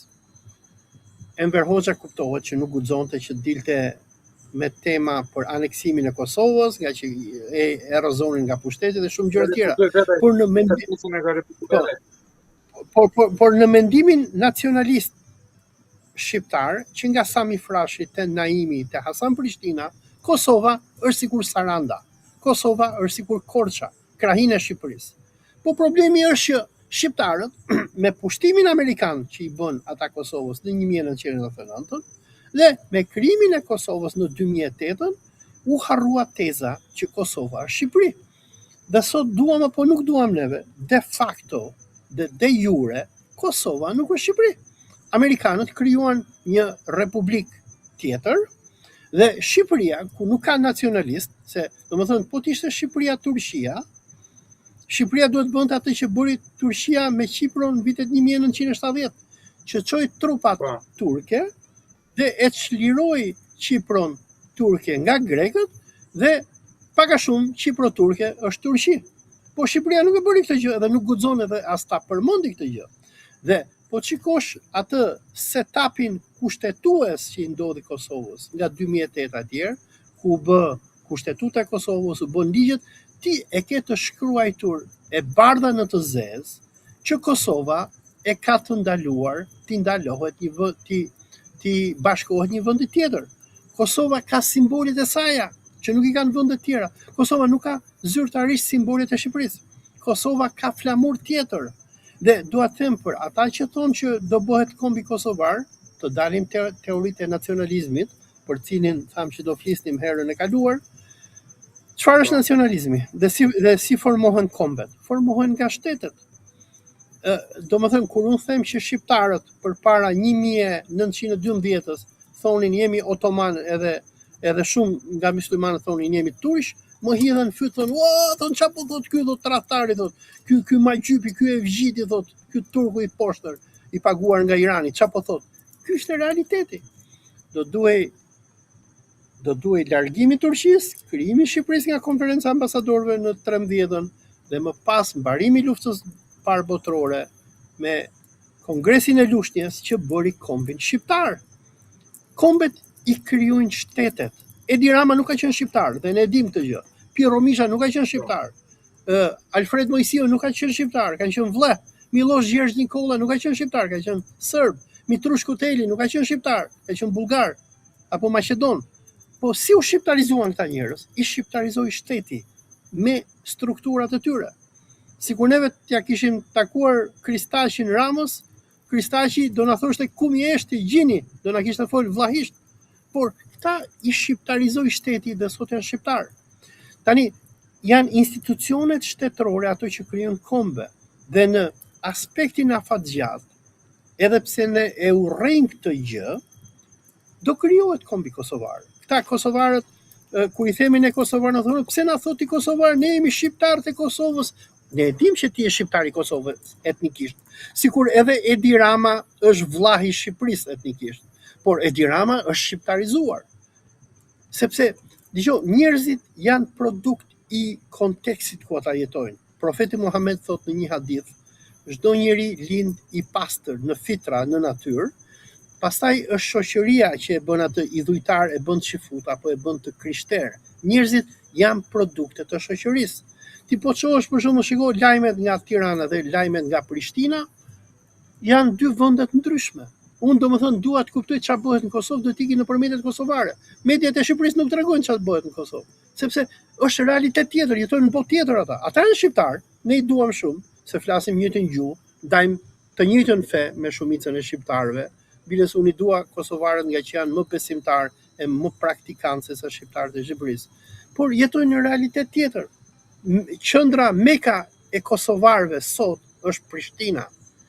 Në kohën e Enverit ka qenë Tirana, edhe pse ata e kishin të ndaluar Tiranën, ata shikonin televizionet e Shqipërisë dhe ëndërronin që do t'i bashkoheshin Shqipërisë. Po ç'a ndodhi? Është ky pushtimi amerikan e prishi këtë dhe krijoi një realitet tjetër. Dhe ky realitet ka qendrën e këtij pushtetit, ata kanë historinë e tyre, kanë sherrrat e tyre. Edhe për më tepër Shqipëria nuk arriti që ti asimiloj kosovarët. Ç'a do të thonë, dua të them me asimilim, që ti impononte këtë gjuhën që ju imponua gjithë Shqipërisë. Se, për shembull, tropojanët nuk kanë folur këtë gjuhë që unë flas me ty, as shkodranët. Kjo është gjuha e toskërisë që ju imponua pjesëve të tjera të Shqipërisë. Po shikosh televizionet kosovare, ata nuk flasin shqipen tonë, flasin një dialekt tjetër.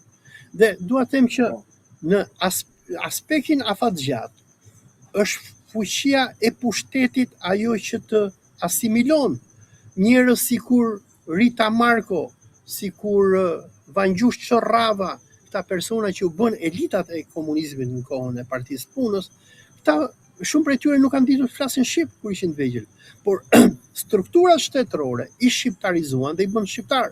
Edi Rama që del sot flet për Shqipëri, se kishte dalë sot po fliste për Naimin, nga që e kanë sulmuar shumë veta nga sulmet që ka bërë ky dhe mafia e vëllëve.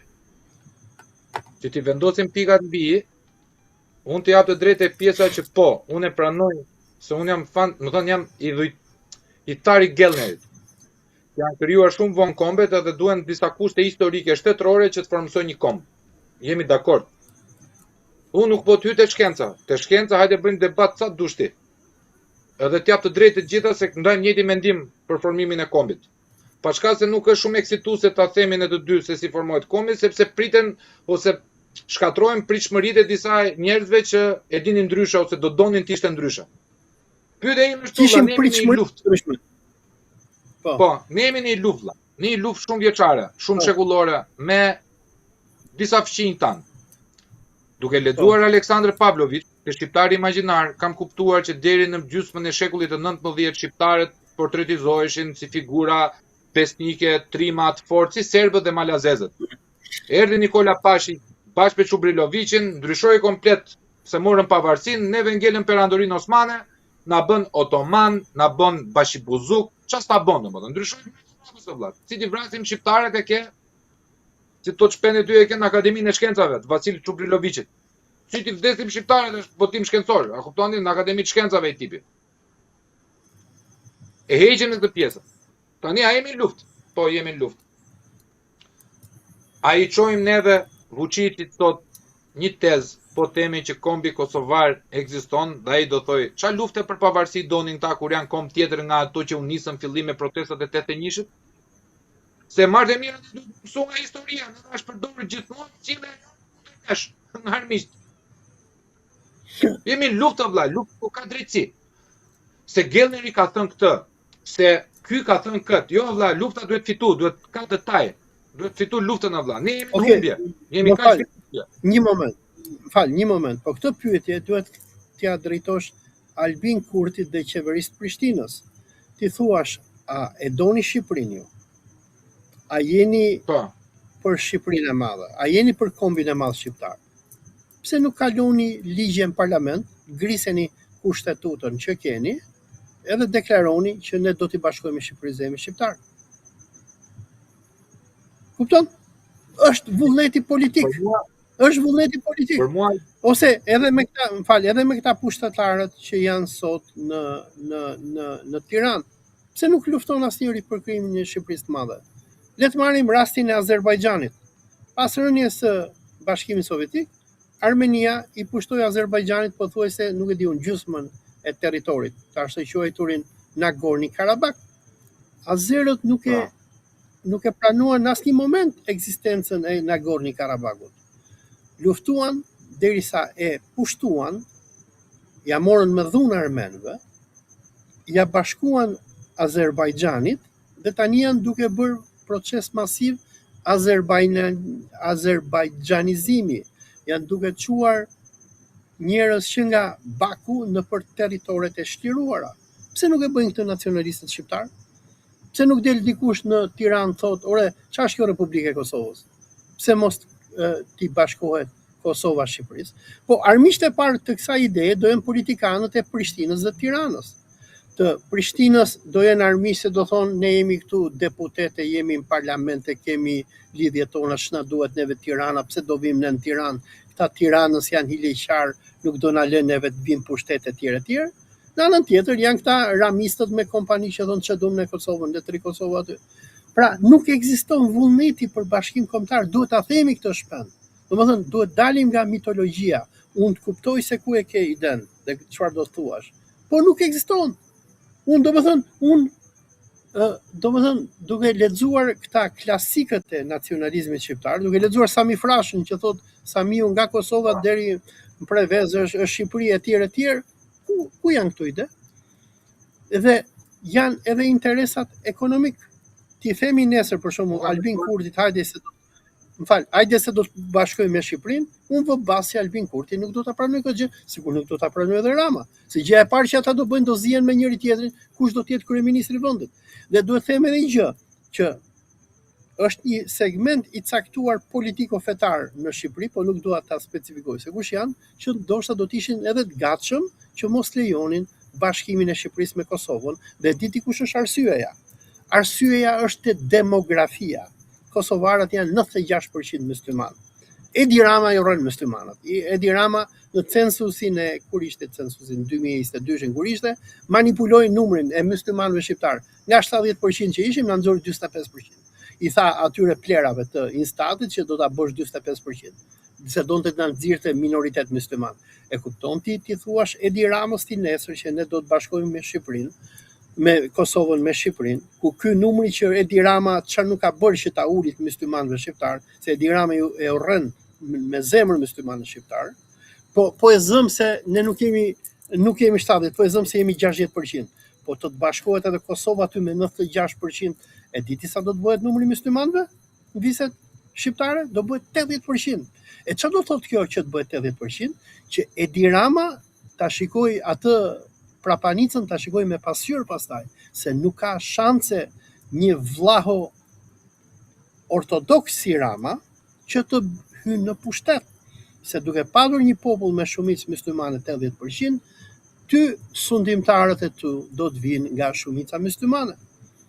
Dhe unë nuk do të përmend me emra, po ti besoj i di burr ke njerëz që nga Frok Çupi e deri te ky i kohës tonë Nikol Lesi, e Nano, e Pandelim Majko, e këta që dilin me tregishta gjatë luftës së Zanca Ushit, që këta me deklaratat e tyre këta çfarë si kanë bërë Kosovës. Frok Çupi kur nisën kosovarët protestat e tyre në 99-ën, bënte editoriale në mbështetje të Slobodan Miloševićit. Kiço Blushi, baba i Ben Blushit, bënte shkrimen në mbështetje të Miloševićit.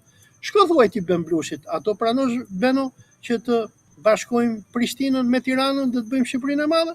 Këta do të parën që do të hullen fyt. Dgjoj, ka shumë armiqësi kundër Kosovës në Shqipëri, sidomos nga disa grupe të veçanta fetare. E di unë se kush janë ato grupet e veçanta, e di shumë mirë, pa e thënë ti fare. Kush janë edhe ata që nuk duan, sepse janë agjentura që datojnë 7 shekuj, 8 shekuj para dhe janë konsistente që tek perandoria e shenjtë romake. Nuk është se kanë dalë tani, ato thjesht vazhdojnë punën e tyre. Problemi është tu, mik.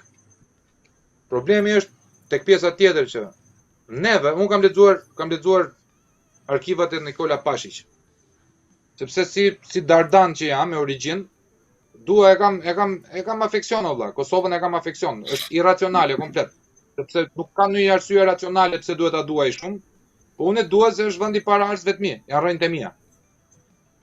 Po. Ne nuk do t'i vrasim shqiptarët. Ne do paguajmë disa shqiptarë të tjerë për ta bërë këtë, sepse blihen për 5 aspra, shiten lehtë dhe blihen lirë, dhe juve do vrisni ata që do vrasin shqiptarët të humni gjurmët.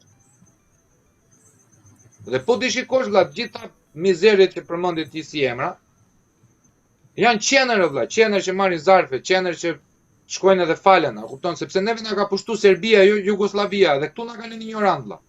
Themi Jugoslavia kishte dhe Slovenin, që sot shqiptarët shesin veshkën për me marrë pasaportën slovene, apo kroate. A kupton shpene? Jugoslavia keqes të Tito, jo vlla, jo. Jugoslavia ishte federat. Serbia, ne e kemi pasur direkt lidhje me Serbinë, me UDB-n serbe. Na ka ardhur 3 herë ministri i propagandës Miloševićit, presidenti i Serbisë këtu. Presidenti i Serbisë ka qenë ministri i propagandës Miloševićit, që do të thotë ky ishte Goebbelsi i Miloševićit.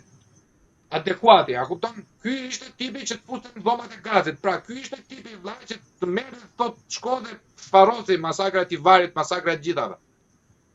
Ky është merri vlla. Domethënë, ne nuk kemi më një komb që të mbrojmë njëri tjetrin, sepse ne na bën agenturat e huaja.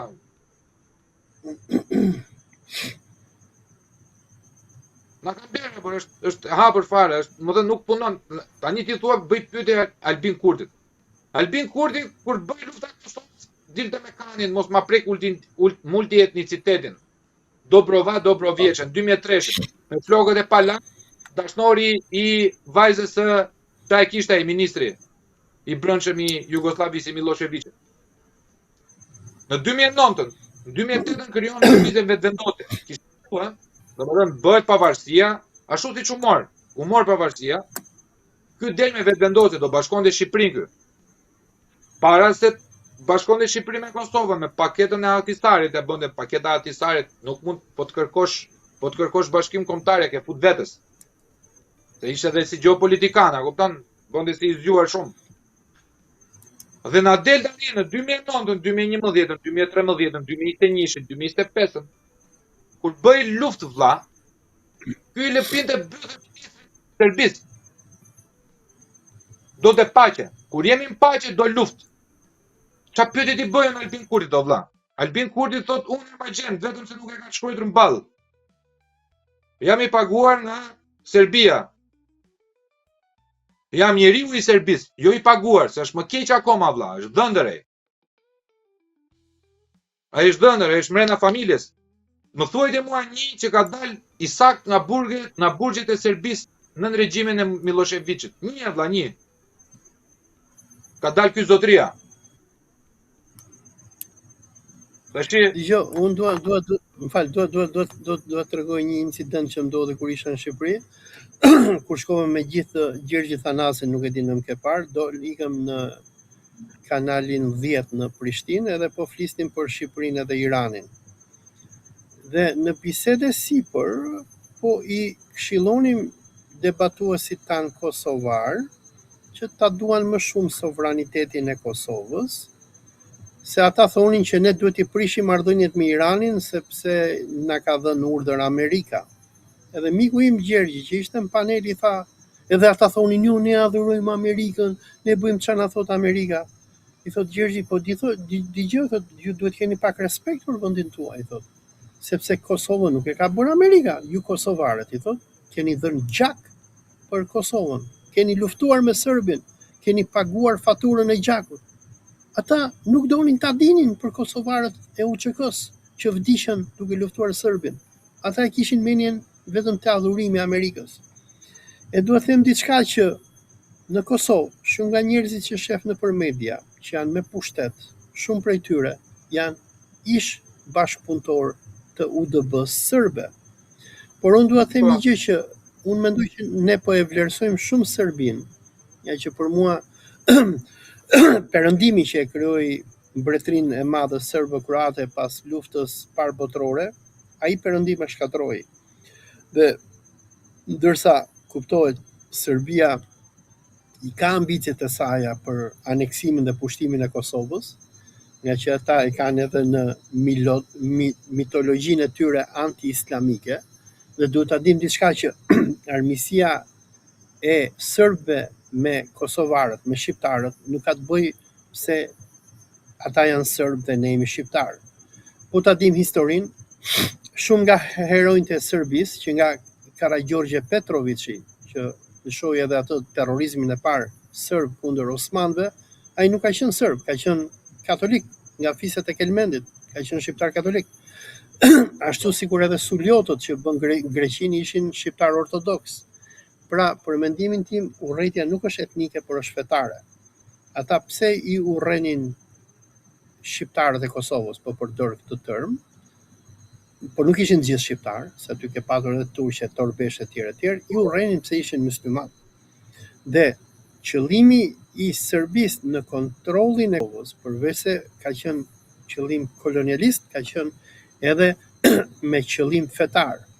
Serbët ne e dim, çdo qershor nëse nuk janë gabim, shkojnë në Gazimestan, ku festojnë mundjen e serbëve nga osmanët, ku shkojnë në Gazimestan që bëjnë edhe këto tregishtat që mi bëjnë mu kosovarët që më sulmojnë në për video, thonë ja ky del me tregishta, ata deri sot e kësaj dite urrëtitjen ndaj Kosovës e kanë fetare. Dhe ata e shohin si një betejë e pravoslavizmit kundër islamizmit otoman. Por të dalim te udhëheqësia kosovare, çfarë un kam vënë re është se me rënien e Jugosllavisë, personat që erdhën në pushtet në Kosovë nuk është popull i thjesht. Populli i thjesht u përdor si mish për top. Kosovarët u vran nga makina ushtarake serbe, por pushtetin kush e morën? E morën bijtë e atyre që në kohën e Jugosllavisë ishin pjesë e nomenklaturës. Njerëz që nga Veton Surroi e çfarë i keti, gjithë këta që ishin pjesë e nomenklaturës titiste, janë ata që morën pushtetin. Dhe unë kur shkoj në Kosovë shpesh, apo bëjnë ndonjë postim fjala bie për Enver Hoxhën, ka shumë kosovarë që më shajnë, po ta shohësh me vëmendje, udhëheqësia e kosovarëve në kohën e Titos, ata që Tito solli në pushtet, ishin armiq të Shqipërisë, dhe armiq të Enver Hoxhës. Dhe edhe kjo propaganda e këtyre që thonë ne donim nonën Shqipni e tjerë, në fakt, një pjesë e mirë e elitave kosovare ishin anti-shqiptare, anti-enveriste, se duhet kuptojmë diçka që grushti i shtetit që Enver Hoxha bëri kundër Koçizodzes në Shqipëri ishte një grushteti kundër agjentëve jugosllav.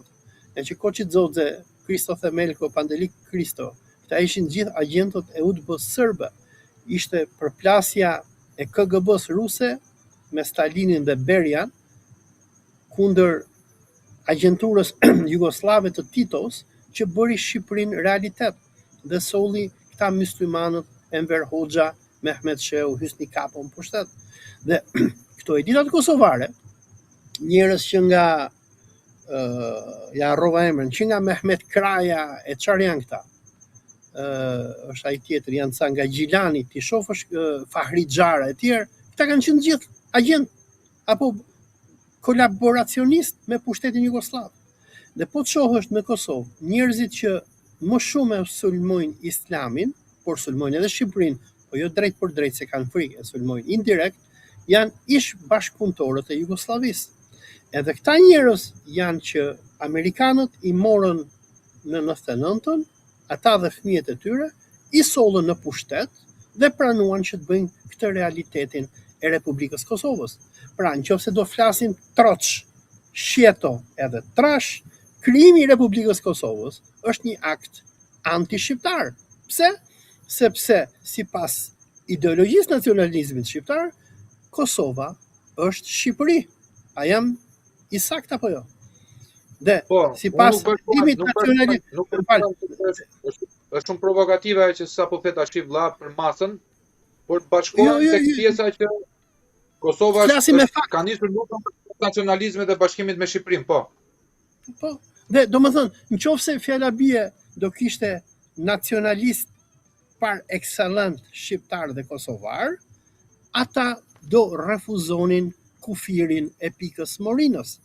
Do i shkonin Pikës Morinës me buldozer dhe do ta shëmnin atë që bëri për shembull Abu Bakr al-Baghdadi kur krijoi shtetin e ISIS-it, shkatruan kufirin ndërmjet Irakut edhe Siris, ka që thanë ne muslimanët duhet krijojmë kalifatin tonë, nuk duhet të ketë kufi, se këto kufi krijuan fuqitë kolonialiste, dhe duhet ta dimë se kufirin Shqipërisë me Morinën nuk ja kanë bërë shqiptarët, ja bën britanikët, ja bën francezët, ja bën rusët në konferencën e ambasadorëve. Dhe nëse neve do kishim me të vërtet nacionalist shqiptarëndej, kufiri ndërmjet Tiranës dhe Prishtinës nuk duhet të ekzistonte. Nuk duhet kishte parlament në Prishtinë dhe në Tiranë, por duhet kishte një parlament mbarkombëtar për gjithë kombin. Por problemi është që si ata që janë pushtet në Tiranë, si ata që janë në Prishtinë, janë kukulla të fuqive të mëdha. Prandaj unë them ndonjëherë dhe në mënyrë provokative dhe fillojnë edhe më shajnë në mënyrë masive, unë them që Shqipërinë e madhe mund ta bëjë vetëm një pushtim turk i Ballkanit. Domethënë nëse do vinin sërish osmanët me shpath në dorë, do bashkonin 4 vilajetet. Se duhet ta dimë, dëgjoj, duhet ta pranojmë faktin që neve kemi jetuar në një shtet deri në 28 nëntor 1912. Nga 28 nëntore e mbrapa neve u ndam. Osmanët ishin të mirë, ishin të këqij, mund të themi çfarë të duam neve, por ne ishim pjesë e Commonwealth-it turk. Ashtu sikur sot duam bëhemi pjesë e Commonwealth-it evropian. Ishte ai sultani që ishte në Stamboll, shqiptarët e kishin korruptuar, e kishin bler, saqë Sultan Abdulhamiti mburri thoshte perandorin time e mbajnë arabët dhe shqiptarët. Isa Buletini me Riza Bekgjakovën ishin kryerojet e Sultan Abdulhamitit, dhe kur John Turqit rrëzojnë Abdulhamitin në 1909, Isa Buletini me Riza Bekgjakovën nisën lëvizjen pan-islamike kosovare, ku morën Prishtinën, morën Mitrovicën, dogjën zyrat e John Turqve në Shkup dhe donin që të marshonin për në Selanik, që të pshtonin Bab Sultanin, sikur tregon Hasan Prishtina në kujtimet e tija, dhe elementin shqiptar në Ballkan e forcoi kjo fuqia e madhe aziatike që ishin osmanët. Ishin osmanët ata që i mbrojtën shqiptarët. Momentin që ra perandoria osmane edhe ne ram. Dhe kjo nuk do të thotë që ne jemi turq, që më thonë shumë vetë, ky thotë jemi turq. Jo, ky është një realitet gjeopolitik. Dhe duhet ta dimë edhe diçka tjetër, që Serbia, Bullgaria, Greqia u krijuan nga fuqitë e mëdha të Evropës. Ishin rusët, ishin anglezët, ishin francezët. Pa ndërhyrjen ushtarake dhe okupimin dhe luftën kundër osmanëve nga rusët, anglezët dhe francezët, nuk do kishe sot as Serbi, as Greqi. Shqiptarët me trupat e Mehmet Ali Pashës, kur ai dërgoi djalin e vet në Peloponez, në More Ibrahim Pashën, i shkatruan banditët grek që donin të bënin shtetin grek. Po do të ishte flota britanike dhe franceze që shkatroi flotën shqiptaro-egjiptiane në Mesollongji në vitin 1827. Shqiptarët i shtypën serbët kur ishin Bejlerbej të Rumelis, që nga Ibrahim Pash Bushatliu e të tjerë nuk i linin të çonin kokë. Beogradi ishte qytet që fliste shqip. Deri sot e kësaj dite. Kur pas kemi dash kaq shumë perandorinë osmane, si nuk dash kemi vendin tonë vëlla, se m'del një lidhje logjike më. Po, aty pra është puna se shqiptarët janë popull i pushtuar. Shqiptarët janë fjala bie sikur kurdët që janë nën pushtimin turk, apo sikur palestinezët që janë nën pushtimin zionist. Kur je një shtet i pushtuar, nuk ke më institucione. Ti nuk e shtet olla, nuk e ushtri, nuk e më pavarësi. Unë kur flas për regjimin e Voro Hoxhës, nuk flas se e dua të regjim. Po them të paktën në atë kohë kishim një farë sovraniteti kombëtar, kishim disa institucione, kishim një bazë industriale dhe bujësore, kishim ushtri, po sot çfarë gjeti më bë? Ty të vinë hajdutët në mes të ditës të grabisin aeroportin e Rinasit, grabisin parat që ti do të hypësh në avion, e ti në zhduken shtetiot nuk ti gjen dot apo. Ty të vinë mes ditës, vrasin mu te rreth rrotullamja e Rinasit, shtetiot nuk i gjen dot. Ti nuk e shtet sot apo. Policinë e ke të korruptuar, ushtri nuk e, shërbim informativ nuk e. Shërbimi informativ shqiptar është një shërbim langaraqe burr, me antiterrorit. Rrin merren me mua, me ty, me Altin Goxhan, me Dritan Goxhan, me atë Baki Goxhan, rrin spionojnë. Jo këta kanë shar Izraelin, jo kanë shar zionizmin, rrin fusin hoxhallar në përburgje, pse thon hoxhallarët Izraeli është shteti mallkor, kap fut në përburgje. Ti s'ke më shtet apo? Ti je koloni. Duhet ta pranojmë shpend gashi. Nuk jemi më shtet. Dhe për më tepër, Kemi bindur që jemi koloni penale, dhe për më tepër, ata që kanë pushtetin kanë një plan shumë të mirë definuar gjeostrategjik, qëllimi të cilëve është largimi shqiptarëve, shkatrimi i shtetit shqiptar. Si e largon ti një popull, shkatroj shtetin. Shkatroj shtetin, njerëzit s'kanë më punë, do hiqen. Dhe ky është, domethënë, atë që Vaso Çubriloviçi në naçertanian e tij ëndërronte të bënte me kosovarët, edhe që Jugoslavia bëri atëre në bashkëpunim me Turqinë e Ismet Inonus që i nxiste kosovarët të kishin Turqi etj. Ajo që u bë në përqindje shumë minimale, sot po bëhet me hapa të pa imagjinueshëm. Ti shkon në Kosovë, nuk s'ke morini kosovare. Kosovarët kanë ikur sikur shqiptarët. Domethënë, unë i them kosovarëve, ore pas keni qenë më mirë, i them Jugosllavinë e Titos. Si ishte, po të paktën jetonit në përvatrat tuaja. Unë isha në Kosovë, isha verës, takova disa hoxhallarë, më thanë gjithë hoxhallarët, Olsi nuk i kemi më djem tanë në Kosovë. Na kanë ikur në Gjermani, na kanë ikur në Austri, punojnë, kanë ndërtu familje aty, edhe më thoni ne luftum për Kosovën që ta bënim të lirë, tani si kemi më fëmijët tanë, s'po i mbajmë dot. Ka projekt gjeopolitik të deshqiptarizimit të Ballkanit. Por nuk është vetëm për shqiptarët, është edhe për grekët e tjerë. Dhe unë besoj që ky do përfundoj me ndërtimin e një perandorie zioniste globale, ku ne pak që do mbjetojmë, do kthehemi në skllëbër të tyre. Do kthehemi në skllëbër, nuk i shtojmë dot skllëbëri. Vetëm në bëft hajër Irani me Rusinë dhe me Kinën që ta mundin këtë perandori të keqe. Atëherë të dashur miq, hiqini shpresat fare, mos shpresoni fare asnjë lloj gjoje, vazhdoni kështu siç e keni nisur. Ignoranca është lumturi në fund ditës, nuk e pse e vret mendjen fare kush do vi. Bëj ato paratë tua, futu në një kredi për borxha apo për një makinë apo ku ta di unë se çfarë do bësh ti. Ushqimi jon më i mirë, juve dini, ka 200 vjet që ne kemi ankimin si ushqim, pra ne vetëm ankohemi. Nuk kam pyetur një shqiptar që to jo vlla, si po të shkon puna keq, vështirë shumë. Ndërkohë domethënë 7 herë me pushime në vit, apo keq, jemi keq, mos ta marri vesh tjetër. Zihem zina e bëfshin, hapni trurin, se po nuk hapët trurin, do mirë neve që ja futën vetes, na e futët juve që ishit para neshet, gjitha merat, po mos ta fusin tyre që do vinë pas nesh.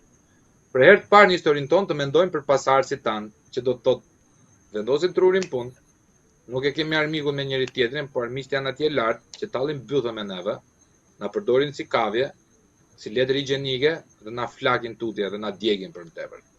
Kështu që juve dini vetë, secili do dalim vetëm para Zotit, nuk dalim gjithë bashkë, që thua shikoj se kam qenë me Gashin atje.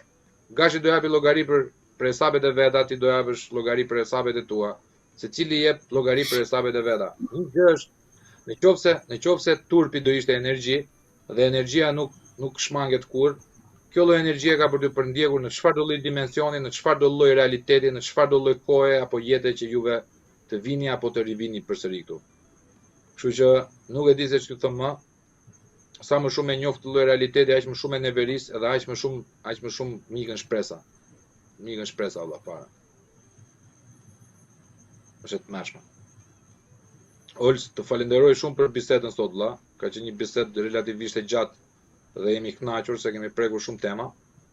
Më vjen mirë domethënë që në tru podcast ne të dy flasim për tema të cilat janë tabu, por që i flasim në mënyrë intelektuale dhe me argumentim, jo duke u përpjekur që ta zhysim njëri tjetrin.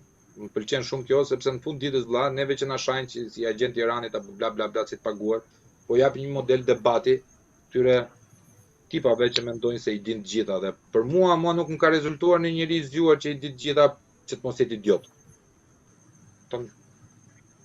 Mos më ka rezultuar në njëri që i di të gjitha dhe mos jetë idiot vëlla. Nuk e di për ty. Allahu e bëft më mirë inshallah. Allahu thot në Kur'an që ai nuk e ndryshon gjendjen e tij mbi një popull derisa ai të ndryshojë vetveten.